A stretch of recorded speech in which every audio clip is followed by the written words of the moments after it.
Agency IQ works with all your lead sources.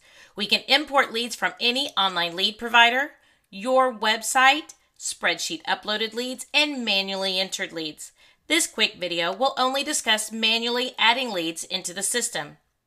Let's begin by going to the Contacts tab and then to the Add New Contact link. The Edit Contact screen is now available. Insert the name, address, phone, email, and any other information of your prospect. At the bottom of the screen, add the product line that the prospect is interested in. Once a product is selected, select the status for this product and fill out the underwriting details.